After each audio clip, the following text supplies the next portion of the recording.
Hola y bienvenidos de nuevo a El Rollo Criminal.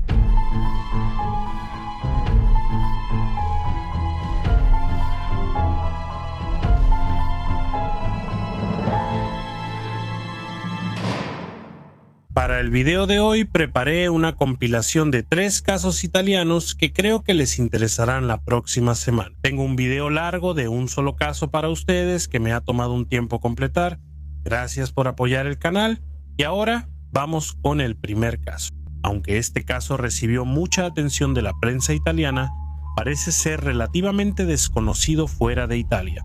Así que hoy vamos a analizar el extraño caso de la desaparición de Sara Scarsi, de 15 años. La madre de Sara pedía en televisión el regreso seguro de su hija cuando supo la terrible verdad sobre lo ocurrido a Sara. Toda una nación quedó atónita por el impacto, y este sin duda es uno de los casos más controvertidos en la historia reciente de Italia. En el extremo sur de Italia, en la provincia de Puglia, en el talón del país, se encuentra un pequeño pueblo llamado Avatrana, con solo 6.700 habitantes. Es un pueblo pequeño y común, como tantos otros, rodeado de tierras de cultivo, productividad agrícola y fácil acceso al mar. Es un lugar donde los habitantes viven de forma tranquila y calmada. Antes de agosto de 2010, pocas personas siquiera habían oído hablar de él. Pero todo eso cambió cuando Sara Scarsi, de 15 años, desapareció repentinamente sin dejar rastro, y Avatrana quedó firmemente marcada en el mapa. El 26 de agosto de 2010, en una tarde calurosa y soleada, Sara Scarsi salió de su casa para caminar los pocos metros hasta la casa de su prima Sabrina Masseri, de 22 años. Las dos jóvenes iban a pasar unas horas en la playa con su amiga María Ángela. Sabrina y Sara habían crecido prácticamente una al lado de la otra y eran muy unidas. Sabrina describía a Sara como más una hermanita que una prima, y la había protegido desde el momento en que nació. Se veían día por medio. De hecho, Sara pasaba más tiempo en la casa de Sabrina que en la suya propia. Si Sara se sentía ansiosa por algo, Sabrina la consolaba. Comían juntas, reían de sus chistes, hablaban de problemas y salían al centro o al mar.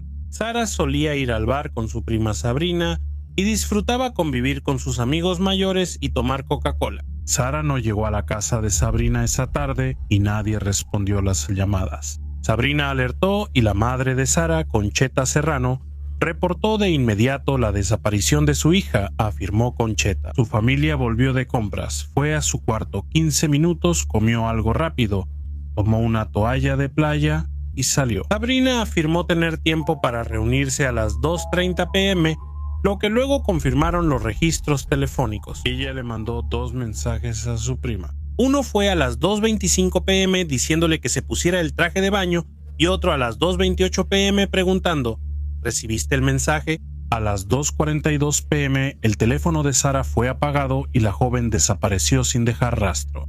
La noticia rápidamente generó una enorme atención mediática y el tranquilo pueblito de Avatrana se hizo conocido en todo el país de la noche a la mañana.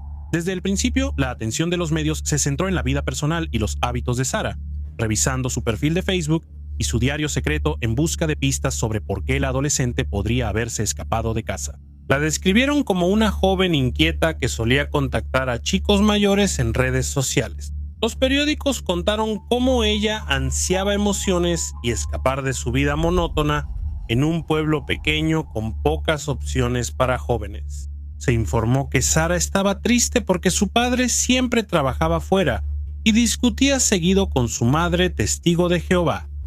Sin embargo, su madre, amigos y familiares negaron esa imagen de Sara. Insistieron en que debió ser secuestrada pese a la economía frugal de la familia. En un crescendo de interés mediático, la familia de Sara, especialmente su prima Sabrina, apareció en muchas transmisiones de televisión pidiendo el regreso seguro de Sara a casa. Sabrina, totalmente inconsolable, suplicaba llorando con frecuencia, suplicando al culpable que se entregara y liberara a la niña si tenía algo de conciencia. Tras más de un mes de búsqueda, el 29 de septiembre de 2010, el tío de Sara, Michali Masseri, padre de Sabrina, halló el móvil parcialmente quemado de Sara en un campo cerca de su casa. Michali le dijo a la policía que reconoció el teléfono al instante por las distintivas calcomanías de Coca-Cola que tenía. Micali mostró un profundo dolor y angustia y estaba decidido a encontrar a su sobrina, a quien decía haber ayudado a criar, y la amaba como si fuera su propia hija. Nacido en Manduria, en la provincia de Taranto, en marzo de 1954, Micali era un agricultor que trabajaba en los campos que rodeaban su ciudad natal, entre extensiones de olivares y nopales. Lo llamaban piadoso y tímido, vivía sencillo con su familia, usaba sombrero hasta las orejas y tenía manos quemadas por el sol. Micali se mostró muy tímido ante las cámaras cuando los periodistas le preguntaron por su sobrina desaparecida, la niña que él y su esposa Cosima criaron como una tercera hija. Desde su debut en televisión despertó ternura en el público y fue conocido cariñosamente como el tío Micali. Tras hallar el teléfono quemado de Sara, crecieron las sospechas y Micali, de 57 años, fue interrogado el 6 de octubre de 2010. El interrogatorio duró horas y resultó en una confesión sumamente perturbadora. Este aparentemente amable y tímido tío, a quien la nación había tomado con cariño, confesó el asesinato de su sobrina, alegando haberla estrangulado en su garaje después de un intento de agresión sexual. También admitió otro delito contra Sara tras su muerte. Micali señaló dónde hallar a Sara y luego los investigadores fueron llevados a las afueras de Avitrana. Allí encontraron los restos en descomposición de la chica sumergidos en el fondo de un pozo. Durante este largo interrogatorio, la madre de Sara, Concheta, estaba siendo entrevistada en un programa de televisión en vivo. ¿Y la ha visto? Se traduce como ¿quién los ha visto? Al llegar las noticias, el presentador le informó a Concheta que su cuñado confesó haber matado a Sara. Los televidentes quedaron horrorizados y sin palabras. La angustia de Concheta por su hija desaparecida conmovió a la nación por semanas. Más de 3,5 millones de personas vieron el programa en vivo. Mientras pedía información al público y esperaba el regreso de Sara, la audiencia subió a 5 millones mientras las noticias empeoraban la situación. La entrevista en vivo ocurría en la casa del cuñado de Concheta, justo mientras él confesaba el crimen. La madre, impactada, dijo que no podía creer que Micali hiciera algo así. Los intentos de llamarlo fallaron porque no pudo contestar al estar detenido por la policía. Millones vieron a una Concheta desorientada, intentando llamar y sin comprender lo que oía. El escenario se volvió un espectáculo público. No fue sino hasta 8 minutos después que le preguntaron a Concheta si quería terminar la entrevista, a lo que ella respondió: sí, por favor.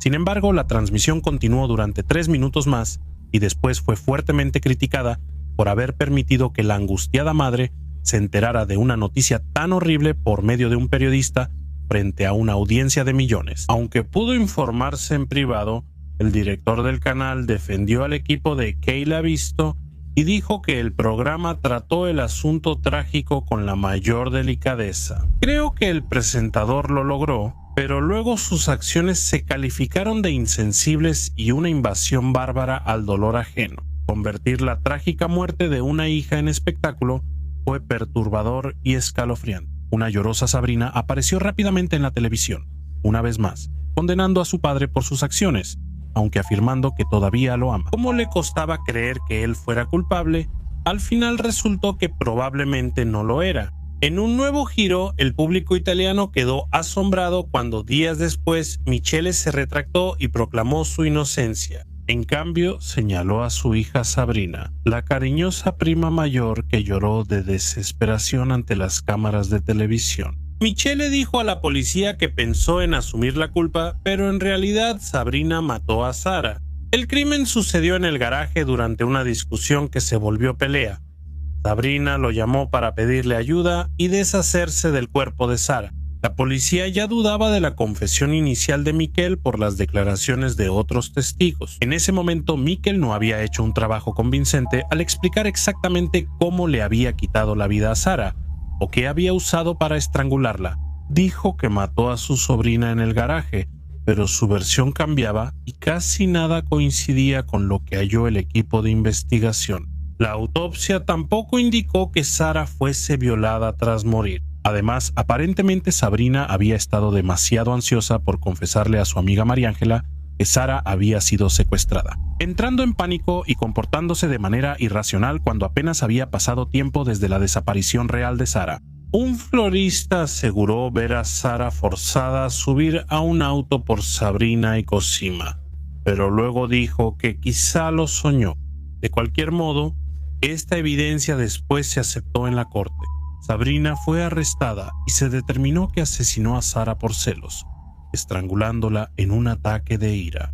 Aunque siempre fueron cercanas, ahora Sara maduraba y se volvía una adolescente bonita interesada en chicos. Y Sabrina, de 22 años, estaba sufriendo inseguridades sobre su propio peso y apariencia y se sentía inferior. Sabrina se había hecho amiga de un chef de 27 años de Avitrana llamado Ivano Russo, de quien estaba completamente enamorada. Sara y Sabrina solían reunirse a menudo con Iván, y más tarde afirmó ser amigo de ambas chicas, pero declaró que no estaba interesado en llevar la relación con Sabrina más allá de la amistad. Se dijo que Sabrina estaba obsesionada con Ivano y celaba mucho la atención que él daba a Sara, de 15 años. Sabrina empezó a culpar a su prima menor por su relación fallida con el chef. Aparentemente Sara les había contado a otros, incluido su hermano mayor Claudio, que vivía en Milán, sobre el hecho de que Sabrina seguía haciendo insinuaciones no deseadas hacia Iván. Sara escribió en su diario que Sabrina se enojaba cuando salían con Ivano, acusándola de estar siempre a su lado. En un pueblo tan pequeño surgieron chismes sobre Sabrina, haciéndola sentir ridiculizada y furiosa. Se alegó que esto llevó a un odio y enojo extremo hacia su joven prima. Sabrina negó con firmeza las acusaciones, culpando por completo a su padre y mostrando sorpresa y enojo por sus declaraciones. El país quedó incrédulo ante el desarrollo de uno de los crímenes más extraños de las últimas décadas.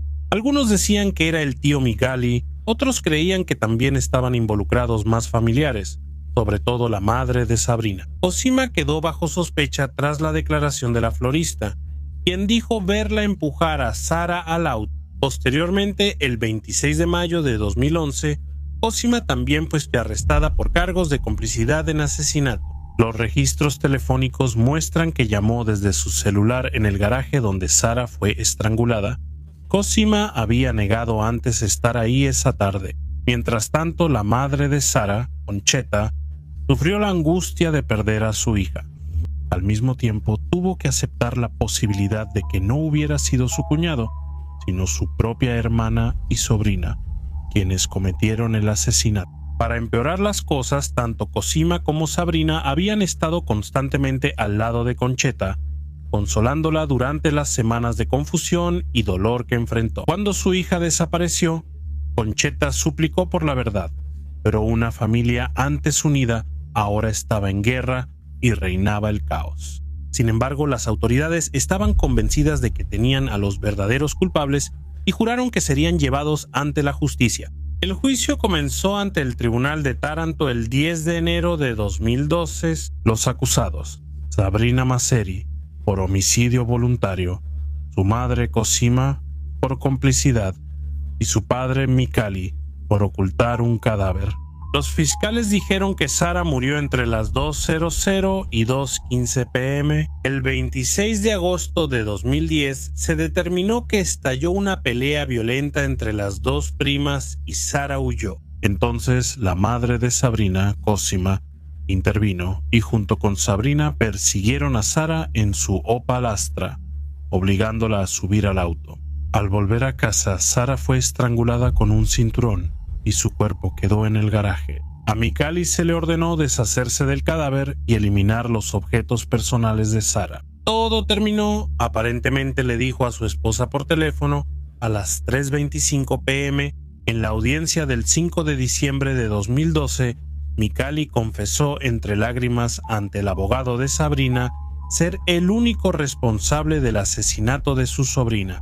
Esto provocó que su abogado renunciara y se suspendieran los procedimientos hasta encontrar uno nuevo. El 20 de abril de 2013, Sabrina y Cosima fueron declaradas culpables y sentenciadas a cadena perpetua por el asesinato de Sara Scarsi. En Italia, cadena perpetua equivale a al menos 21 años. Las apelaciones fueron rechazadas y las sentencias confirmadas en julio de 2015 y febrero de 2017. Micali recibió 8 años por ayudar a deshacerse de un cadáver. Micali tomó cursos de manualidades en prisión y esperaba volver a la agricultura tras su liberación en junio de 2021. Sabrina y Cosima comparten una celda en la prisión de Taranto y trabajan como costureras. Durante la pandemia de COVID-19 se les encargó fabricar y empacar cubrebocas. Ambas siguen proclamando su inocencia. Algunos creen que hubo una gran injusticia y que madre e hija son inocentes. Fueron declaradas culpables solo con pruebas circunstanciales, cuando en realidad había muchas dudas razonables. El abogado de Sabrina, Franco Coppi, la considera víctima y afirma que no descansará hasta demostrar su inocencia. Él afirma que la idea de los celos es una invención ridícula, ya que Sabrina estaba feliz de llevar a Sara cada vez que se reunían con Ivano Russo. El profesor Coppi sostiene la inocencia de Sabrina y también la de Cosima. Por su propia confesión, la persona responsable es Micali, y el motivo del crimen es sexual. Vivo con el miedo de irme a la tumba sin haber podido probar su inocencia. Sabrina es otra víctima del crimen de Avitrana y es un peso que ahora llevo en mi corazón todos los días. También se afirmó que el testimonio del florista sobre haber visto a Sabrina y a su madre empujar a Sara al auto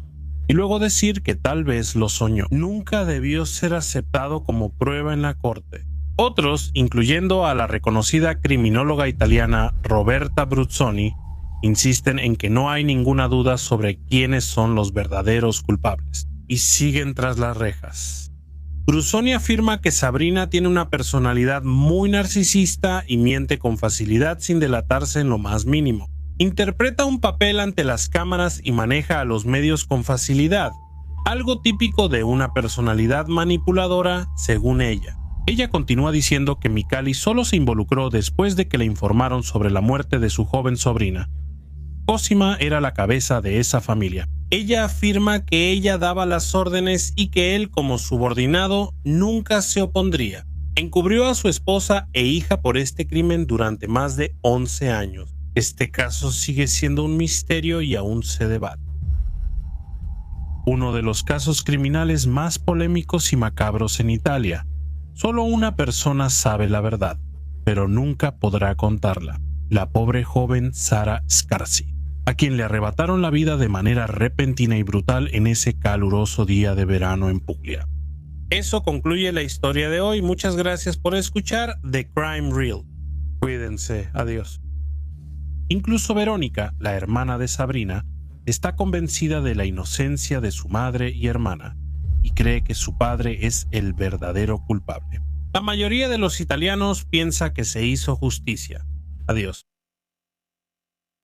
Para la narración de Crimen Real de hoy, veremos el desgarrador caso de Loris Estival, un caso con muchos giros y vueltas, y un crimen imperdonable que partió el corazón de Italia. En la tarde del 29 de noviembre de 2014, Verónica Panarello llegó para recoger a su hijo de 8 años de la escuela, solo para que le dijeran que él nunca se había presentado ese día. Al desarrollarse los hechos, pronto fue evidente que había algo más siniestro tras la desaparición del pequeño Loris, de 8 años, cuyo padre quedó atónito al leer una publicación en Facebook. Santa Croce Camerina es un pequeño pueblo en la provincia de Ragusa, en Sicilia, la isla más grande y densamente poblada de Italia, ubicada en la costa sur de la península. Fue aquí donde Verónica Panarello conoció a su futuro esposo, David Estival, de 18 años. Esto ocurrió en 2004 cuando ella tenía 16 años y era mesera en un bar local. Los dos empezaron a verse con regularidad y, a medida que se acercaban más, Verónica le contaba sus problemas familiares y se quejaba de las frecuentes discusiones con su madre. Tras anunciar que la habían echado de una casa tras una pelea violenta, David la recibió y le dio un techo en la casa de sus padres, donde la trataban como a una tercera hija. Verónica pronto quedó embarazada y la joven pareja estaba decidida a que esto los uniría aún más como familia. Loris Estival nació el 18 de junio de 2006 un niño lleno de vida que de inmediato trajo una gran alegría a sus padres y abuelos. A pesar de que David trabajaba muchas horas y a menudo estaba fuera de casa por largos periodos debido a su trabajo como conductor de camiones, Verónica estaba contenta y no se sentía sola, ya que se dedicaba a su hijo. La pareja estaba muy enamorada, hacía planes para su futuro juntos y se casaron en 2007. En 2010 recibieron a otro hijo, Diego. Loris era vivaz, aunque un poco introvertido con desconocidos.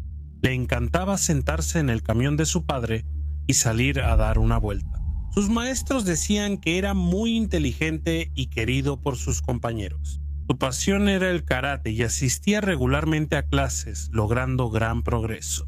En la tarde del sábado 29 de noviembre de 2014, Verónica llegó para recoger al pequeño Loris de la escuela primaria, solo para que le dijeran que él no llegó ese día ni nadie lo vio. La madre de 25 años entró en pánico y gritó: ¿Quién se ha llevado a mi hijo? A la 1 de la tarde ella ya estaba en la estación de policía reportando la desaparición.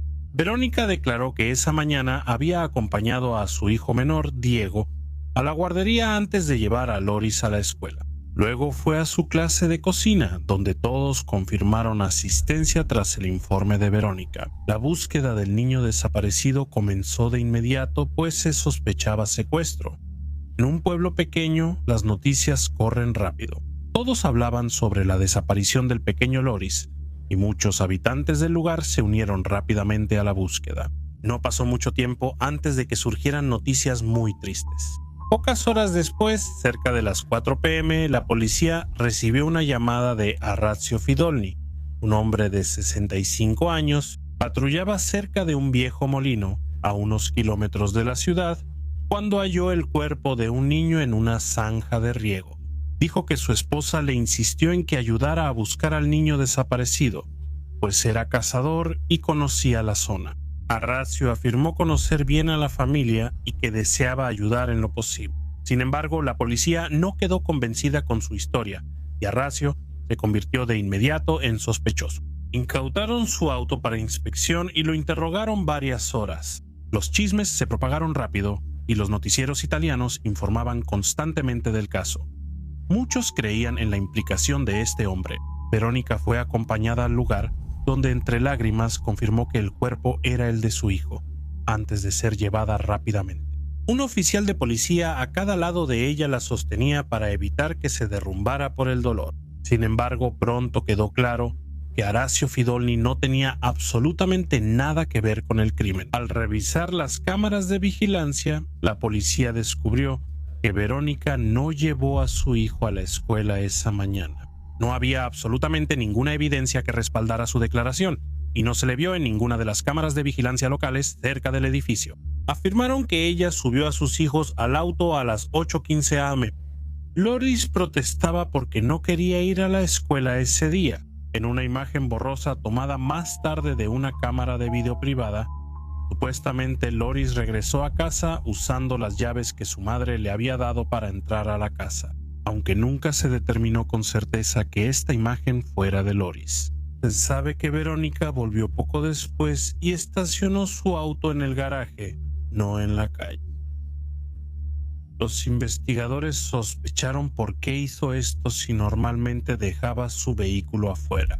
Verónica estuvo en la casa 35 minutos, donde presuntamente estranguló a su hijo con un cable eléctrico.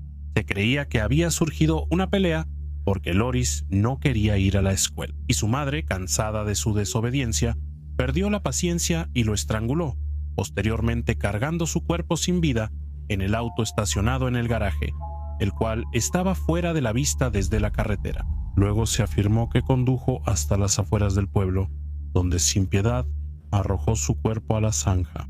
Su vehículo fue captado por las cámaras de vigilancia conduciendo hacia el viejo molino, donde el cuerpo del niño fue descubierto unas horas después por Arrazio Fidolni. Mientras tanto, David Estival, el padre de Loris de 28 años, regresaba a casa desde Lombardía, en el extremo norte de Italia. Le habían informado de la desaparición de Loris, pero asumió que su hijo, vivaz y a veces caprichoso, simplemente estaba jugando alrededor de las 9:30 de la mañana de ese día. Habló con su esposa como cada mañana cuando estaba fuera, y ella le aseguró que los niños estaban bien y a salvo. Ella dijo que había llevado a Diego a la guardería y a Loris a la escuela, y que ambos hijos estaban emocionados por el inminente regreso de su padre. Davide siguió su solitario viaje al sur, ansioso por volver con su familia y arreglar las cosas. Nadie se atrevió a decirle a Davide lo grave de la situación, ni siquiera tras hallar el cuerpo del niño. Verónica declaró posteriormente que simplemente no quería preocupar a su esposo por teléfono. Sin embargo, durante un descanso, Davide empezó a revisar algunas publicaciones en Facebook, y fue entonces cuando de repente se enteró de la muerte de su hijo de la manera más terrible imaginable. Un amigo compartió en Facebook Whoop de Loris. Para Davide fue lo más terrible que pudo haber imaginado, y más tarde declaró que fue el peor día de su vida. El 9 de diciembre de 2014, Verónica Panarello fue arrestada por el asesinato de su hijo. Verónica negó vehementemente el cargo, y Davide inicialmente apoyó a su esposa, afirmando que ella siempre había sido una madre amorosa y cariñosa, y que en realidad era incapaz de cometer un acto tan atroz. Hubo una oleada de simpatía hacia el padre angustiado. La nación estaba conmocionada, indignada, y no creía que una madre pudiera matar a sangre fría a un niño inocente. Una autopsia determinó que Loris había muerto entre las 8:30 y las 9:30 de la mañana el 29 de noviembre de 2014. Murió por estrangulamiento y tenía marcas de haber sido atada con bridas plásticas en las muñecas. Cuando la red se cerraba sobre ella, Verónica de repente afirmó que ya no podía recordar lo que había sucedido. El funeral tuvo lugar en Santa Croce, Camerina, el 18 de diciembre de 2014. Negaron la solicitud de Verónica para asistir y ella siguió tras las rejas. Los familiares llevaron solemnemente el pequeño ataúd blanco a la iglesia, donde la gente había colocado numerosas coronas, peluches y mensajes. Davide Estival iba al frente de la procesión, llorando incontrolablemente. Luego, el ataúd fue llevado alrededor de la plaza para que los habitantes del pueblo pudieran despedirse por última vez de un niño al que muchos habían conocido y querido. Incontables personas acudieron para rendir sus respetos. Muchos compañeros de escuela y maestros sostenían globos blancos. Una pancarta decía: "La trágica muerte del pequeño Loris nos ha afectado profundamente a todos. Toda la comunidad comparte el dolor de la familia". Por más de un año, Verónica Panarello afirmó no saber nada, pero después cambió su versión de los hechos. Ella declaró que Loris se había negado a ir a la escuela ese día y corrió de regreso a la casa. Procedió a llevar a su hijo menor a la guardería y al regresar descubrió el cuerpo sin vida de Loris. Ella dijo que él murió tras jugar con bridas de plástico y estrangularse accidentalmente. Por miedo a su esposo, arrojó el cuerpo de su hijo a la zanja. Ella continuó con esta versión durante algún tiempo y Davide siguió visitando a su esposa. Davide, descrito como un alma gentil. Ahora, confundido y angustiado por la pérdida de su hijo, solo le suplicó a Verónica que dijera la verdad. Después de meses de conversaciones en la prisión con su esposo, enojado, cansado y amargamente decepcionado por la versión siempre cambiante de los hechos de su esposa, Verónica le soltó la última bomba. Ella dijo que, aunque estuvo presente cuando Loris fue asesinado, no fue ella quien cometió realmente el crimen. En cambio, ella señaló a su suegro, Andrea Estival. No solo acusó al padre de Davide de ser el verdadero asesino de Loris, sino que afirmó haber tenido una relación íntima con él. Verónica declaró que ella y su suegro de 52 años estaban teniendo una aventura. Loris se enteró y dijo que se lo iba a contar a su padre. Por esta razón, Verónica alegó que Andrea le ordenó atar las muñecas del niño antes de que él matara a su nieto, estrangulándolo juntos con el cable USB. Luego cargaron su cuerpo sin vida en el auto, condujeron a las afueras del pueblo y arrojaron a Loris en la zanja. Andrea negó totalmente la acusación diciendo que estaba atónito de que ella pudiera inventar una historia así. Fue investigado, pero no se encontró ninguna prueba de su implicación. Tenía una coartada sólida y firme, ya que, ahora separado de la madre de Davide, estaba con su novia, Andreina Fiorilla, y estaban muy lejos de la escena del crimen. En ese momento, los registros telefónicos no mostraron más que llamadas breves entre Andrea y Verónica durante los meses previos a la muerte de Loris, todas en línea con una relación parental ordinaria. Andreina confirmó ante el tribunal que ella y Andrea solo llevaban poco tiempo juntos. Jamás daría una coartada falsa a alguien que pudo matar a un niño. David Estíbal siempre creyó en la inocencia de su padre, diciendo que Verónica mentía y que su padre era otra víctima. Ahora destrozado, Davide había rogado a su esposa que le dijera la verdad. Su versión de los hechos se volvió cada vez más extraña. El juicio comenzó el 17 de octubre de 2016. Verónica fue acusada de asesinato y ocultar un cadáver. Su defensa alegó que tenía antecedentes psiquiátricos, trastorno límite de la personalidad y 2 intentos de suicidio. Tras una larga investigación y un informe de 160 páginas, se concluyó que estaba cuerda. Consciente del delito que cometió, sería juzgada en consecuencia. Verónica Panarello fue hallada culpable de asesinato y ocultar un cuerpo y sentenciada a 30 años de prisión. Una apelación sería rechazada y la sentencia confirmada por la Corte Suprema el 21 de noviembre de 2019. La madre, que fingía ser amorosa, hizo todo para obstruir la justicia y ahora la llamaban monstruo, quien había asesinado a su hijo a sangre fría antes de deshacerse de él sin piedad como si fuera un saco de basura. Luego fue a su clase de cocina como si nada hubiera pasado. Más tarde, sabiendo que el cuerpo de su hijo ya estaba frío, fue a recogerlo a la escuela. Andrea Estíbal presentó una demanda contra su nuera por difamación, alegando que sus mentiras y acusaciones sobre el asesinato de su nieto le habían causado un estrés y dolor intolerables, además de la trágica pérdida de su querido nieto, a quien adoraba. El abogado de Andrea mencionó un daño inconmensurable que afectó la integridad de su cliente.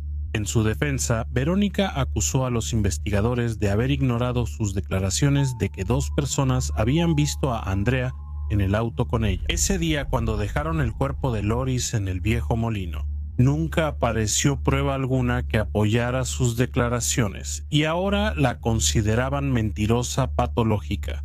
Al confrontarla por sus invenciones y versiones distintas, Verónica dijo que al principio no recordaba lo ocurrido esa mañana y que no quería mentir. Ella dijo que confundió recuerdos del día anterior y creyó haber llevado a su hijo a la escuela esa mañana. Los recuerdos empezaron a volverle solo después de que le permitieron visitar la tumba de su hijo, e insistió en que fue su suegro quien perpetró el crimen. Ella continuó diciendo: «Estoy encarcelada, él está en libertad. Asumo la responsabilidad de mis acciones.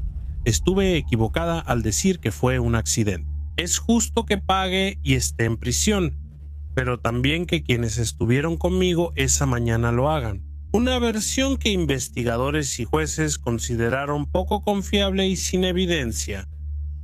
Verónica, encarcelada durante los últimos 7 años y ahora con 33 años, fue declarada culpable de difamación contra su suegro. El 17 de septiembre de 2021, en el Tribunal de Ragusa, en Sicilia, fue sentenciada a 2 años más de prisión, además de su condena de 30 años por el asesinato de su hijo. Además, se le ordenó pagar todos los costos judiciales y una compensación a Andrea Estíbal de 24.000 euros. El tribunal decidió que Verónica fue la única autora del crimen, que ella sola estranguló. Loris cargó su cuerpo sin vida en su auto y lo arrojó en la zanja de riego. Verónica amenazó a Andrea cuando la sacaban del tribunal diciendo: «¿Estás feliz ahora? ¿Sabes qué? Solo le pido a Dios encontrarte muerta cuando salga, de lo contrario, te voy a matar con mis propias manos». A Verónica no se le concedieron derechos de visita para ver a su hijo menor, y David inició los trámites de divorcio en 2017. Ella sabe del progreso de Diego por cartas y fotos, pero Davide no se comunica directamente con ella. En una entrevista dijo que desconocía la reacción de su esposa al recibir los papeles del divorcio, pero era algo que debía hacerse. Primero apoyó a Verónica, pero luego entendió que ella estaba involucrada. Yo sabía que mentía. Cuando ella dijo que la muerte de Loris fue un accidente, él aseguró que Loris jamás habría jugado algo tan peligroso. En un mensaje para su hijo, Davide escribió: "Me aferro a la esperanza de que algún día te volveré a ver. Esto me da la fuerza como si nunca te hubieras ido. Vives en nosotros como el arco iris más hermoso y colorido". En 2018 escribió un libro titulado En el nombre de Loris, donde arroja luz sobre muchos detalles de su vida con Verónica y comparte una variedad de documentos y fotografías. Davide declaró que quería contar su propia verdad y dolor sobre los acontecimientos, y para ayudar a su hijo menor Diego a entender lo que le pasó a su hermano mayor y para darle a otros el valor de enfrentar la tragedia, ahora solo somos Diego y yo, y a él no le falta nada. Verónica destruyó todo, incluso a sí misma, afirma. Verónica Panarello fue trasladada a 4 prisiones y ahora está encarcelada en Turín, en el noroeste de Italia, donde sigue proclamando su inocencia. Ha estado estudiando para convertirse en trabajadora social, algo que generó gran controversia cuando se informó. Sin embargo, la verdadera víctima inocente de este horrendo crimen es el pobre Loris Stiebel, el niño alegre que habría celebrado su 15º cumpleaños en junio de 2021 como de costumbre. Su cariñoso padre le escribió una tarjeta ese día: "Sin ti la vida no es tan hermosa como antes. Esos rompecabezas que solíamos armar simplemente ya no encajan. Tratamos de ser fuertes, tu hermanito y yo, y lo logramos porque abrazamos la fuerza que nos transmites. Guardamos en el corazón los recuerdos felices, la alegría, risas y amor compartidos hoy. Enseñas al mundo el valor de la vida y proteges a otros niños de la injusticia, con amor en nuestros corazones. Te imaginamos un poco más feliz hoy, aunque no podamos abrazarte entre una lágrima y una sonrisa. Feliz cumpleaños, Loris". Eso concluye la historia de hoy. Gracias a Pimposa por escribir el caso. Dejen sus comentarios abajo y gracias por escuchar The Crime Reel. Cuídense. Adiós, PCT. Por el futuro de su pequeño hijo, Davide puso cada centavo de las ganancias de su libro en una cuenta a nombre de Diego. Adiós. La familia Di Nardo vivía en Novi Ligure, un pequeño pueblo en el noroeste de Italia. El pueblo tiene unos 27.000 habitantes y suele considerarse un buen lugar para vivir, trabajar y formar una familia. Los Di Nardo vivían en la vía Beniamino di Catra, en Novi Ligure, y eran relativamente típicos de las familias de la zona en ese momento. Francesco Donardo, de 45 años, y su esposa Susi tenían 2 hijos, Erika, de 16, y Gianluca, de 12. Francesco era uno de los gerentes de la fábrica de chocolates Perengotti, que en ese momento era uno de los principales productores de dulces de chocolate en Italia. Susi era contadora y Erika y Gianluca iban a escuelas locales. El 21 de febrero de 2001, Susi recogió a Erika de la escuela alrededor de las 2 de la tarde. Madre e hija almorzaron juntas antes de que Erika fuera a pasar la tarde con su novio de 17 años, Mauro Favaro, conocido como Omar. Erika volvió a casa cerca de las 7 de la noche y esperó a su madre, quien fue por su hermano Gianluca a su práctica deportiva. Francesco llegaría tarde a casa esa noche porque se reunió con sus amigos para su partido semanal de fútbol rápido. A las 8 de la noche, Erika salió corriendo de su casa a la calle y pidió ayuda, golpeando la puerta de su vecino. Cuando llegaron a ayudarla, contó que 2 personas entraron a su casa e intentaron robar, agredieron a su madre y hermano, pero ella escapó. Al llegar los servicios de emergencia minutos después, hallaron una escena desgarradora en la casa. Susi y Gianluca ya estaban muertos. Fueron apuñalados varias veces. Susi, en la cocina, estaba casi irreconocible por sus heridas. Gianluca estaba en la bañera de arriba, con heridas más graves que su madre. Se halló en la casa un cuchillo de cocina de 15 centímetros con mango de madera usado en los asesinatos. Erika contó a la policía que estaba en su habitación escuchando música con audífonos. Cuando escuchó a su hermano menor pedir ayuda, salió de su habitación y vio que su madre estaba luchando con dos hombres. Su madre, que ya sangraba profusamente, le gritó a Erika que huyera. Erika escapó por el garaje subterráneo. Le dijo a la policía que los hombres que irrumpieron en su casa no eran italianos, sino albaneses. Ella calculó que uno tenía 40 años y el otro 20. En los últimos años, Italia vio un aumento de inmigrantes. También ocurrieron robos ligados a la comunidad inmigrante, por lo que la policía sospechaba que los asesinatos podían ser obra de una banda de inmigrantes conocida. Siguiendo las pistas que Erika les había dado, la policía le mostró a Erika algunas fotos policiales de estas bandas que creían que podían ser responsables. Erika identificó al instante a uno de los asesinos que entraron a su casa. Los medios enfocaron su atención en las amenazas de los inmigrantes que llegaban al país. Las imágenes de una niña que había presenciado el brutal asesinato de dos miembros de su familia provocaron la indignación pública. Varios periódicos exigieron mano dura contra la inmigración ilegal. Los investigadores localizaron y entrevistaron al hombre que Erika había identificado. Él tenía una coartada sólida. Pronto, la policía y el fiscal Carlo Carlesi notaron que la investigación era más compleja de lo que parecía. El análisis de las manchas de sangre mostró que, por la distancia entre las huellas, Erika caminó para pedir ayuda y no corrió, como había dicho antes. Además, no había señales de entrada forzada en la casa y no se había robado ningún objeto en este supuesto robo. Los cuchillos de la familia fueron las armas homicidas. La policía se preguntó por qué Erika había salido de la casa por el garaje subterráneo en lugar de tomar la ruta mucho más corta de salir directamente por la puerta principal. La evidencia empezó a indicar que Erika no había dicho la verdad sobre los acontecimientos de la noche del 21 de febrero de 2001. A los investigadores les costaba creer que una chica de 16 años estuviera involucrada en un crimen tan brutal. El fiscal pidió intervenir las llamadas de Erika 24 horas tras los asesinatos. Se le oyó decirle a su novio Omar que no se preocupara, ya que nunca los descubrirían porque ella era la única testigo. Al día siguiente, Erika y Omar fueron llevados para ser interrogados. Entre entrevistas con la policía, los dos adolescentes estuvieron solos en una sala de interrogatorio sin saberlo. La sala tenía micrófonos y cámaras. Erika y Omar no solo hablaron de los asesinatos, también a veces imitaron cómo apuñalaron a la madre y al hermano de Erika. Bromeaban sobre lo ocurrido esa noche y discutían qué ponerse para los funerales del día siguiente para verse apropiados. La noche del viernes 23 de febrero de 2001 tanto Erika como Omar fueron acusados de los asesinatos de Susie y Gianluca.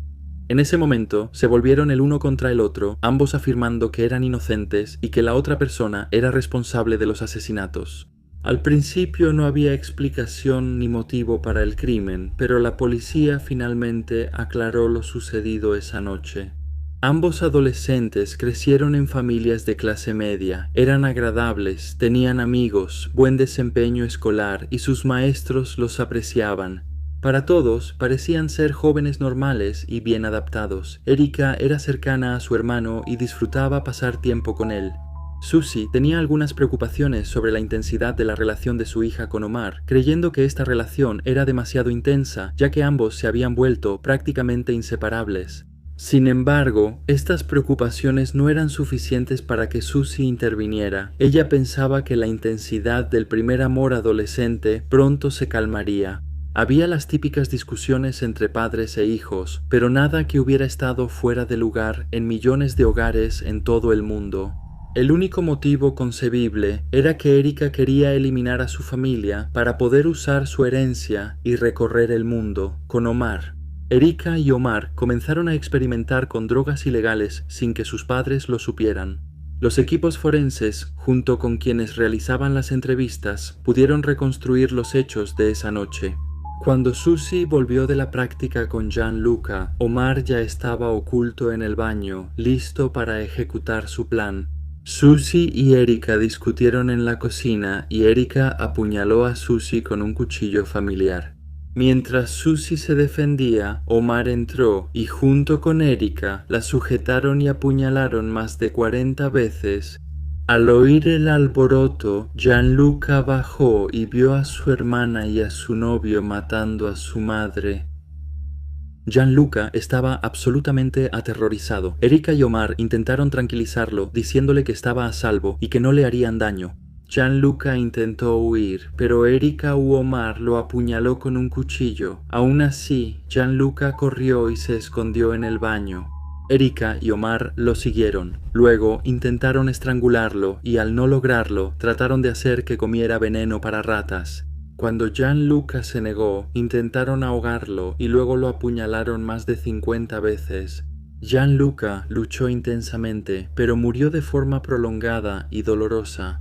Los adolescentes planearon los asesinatos, pero todo se salió de control rápidamente. Ya habían comprado veneno para ratas y guantes, lo que prueba la premeditación de los crímenes. También habían planeado asesinar a Francesco, pero después del esfuerzo de haber infligido casi 100 puñaladas, estaban físicamente exhaustos y preocupados de no tener la fuerza suficiente para dominar a Francesco. Al volver a casa, Erika y Omar planearon simular un intento de robo y para culpar de los asesinatos a inmigrantes, quienes en el clima político de Italia eran chivos expiatorios. Sin embargo, el plan tenía fallas y provocó su rápida detención. Durante su custodia, Erika y Omar fueron sometidos a pruebas psicológicas extensas. Se determinó que Erika era la personalidad dominante en la relación. Se le diagnosticó personalidad narcisista, trastorno psicótico y personalidad múltiple. Omar fue diagnosticado con trastorno de personalidad dependiente. Erika lideraba y él la seguía. Ella lo convenció de participar en su plan para probar su amor. Francesco, pese a estar de luto por su esposa e hijo, asesinados por su hija, decidió apoyar a Erika. Al principio pensó que Omar era el responsable de los asesinatos, pero al descartarlo creyó que algo extremo debió provocar que su hija actuara así. El juicio conjunto comenzó el 28 de noviembre de 2001. Los abogados de Erika y Omar optaron por un juicio abreviado. Este es un proceso que toma significativamente menos tiempo, ya que generalmente no se llama a testigos. Este juicio abreviado conlleva automáticamente una reducción de 1/3 en cualquier sentencia. Los abogados defensores alegaron incapacidad mental temporal, pero fue rechazada. Debido a que Erika tenía 16 años y Omar 17 al cometer los crímenes, no podían recibir cadena perpetua. El 14 de diciembre de 2001, Erika recibió 16 años de condena y Omar 14. Las sentencias causaron opiniones divididas. Algunos pensaban que era indulgente, mientras otros creían que, por sus edades, las sentencias debieron ser más leves y enfocadas en la rehabilitación. Francesco intentó continuar con su vida, volvió a la casa familiar y a su trabajo en la fábrica de chocolate. Llamaba a su hija una vez por semana desde prisión. Se informa que la madre de Susie también logró perdonar a su nieta. Los padres de Omar no soportaron la publicidad del caso. Se mudaron de la zona y cambiaron sus nombres para evitar la publicidad. Tanto Omar como Erika continuaron con su educación mientras estaban en prisión. Ambos quedaron en libertad condicional antes de cumplir su condena en 2011 y 2012. Omar intentó rehacer su vida y se disculpó públicamente por su papel en los crímenes tras su liberación. Se cree que Erika, con apoyo de su padre, siguió adelante y ahora está casada. Se desconocen más detalles de su vida desde que salió de prisión. Eso concluye la historia de la familia Donaldo. Muchas gracias por escucharla. Por favor, dejen sus comentarios aquí abajo. Me interesará leerlos. Gracias por escuchar The Crime Reel. Cuídense. Y finalmente solo quería agradecer a Pimposa. también conocida como Fi, ya que ella escribió las 2 primeras historias en el video de esta semana. Ahora les presentamos a 2 pequeños criminales. Mima la Lemur envió a Forrest, un gato Maine Coon rescatado de 4 años. Forrest es medio ciego de un ojo, pero caza en la casa, atrapando camisetas y calcetines. También tira objetos frágiles. Su dueña, Mima, describió los destrozos como una deforestación hecha por el encantador Forrest. Y por último tenemos a Smithy, un Springer Spaniel inglés de 1 año junto con una lista de sus locuras. Sus crímenes incluyen ladrar a las personas, ladrar a las ardillas y, finalmente, ladrar a los ciervos. Le gusta levantarse a las 4 de la mañana y su cosa favorita es simplemente saltar sobre cualquier humano en la casa.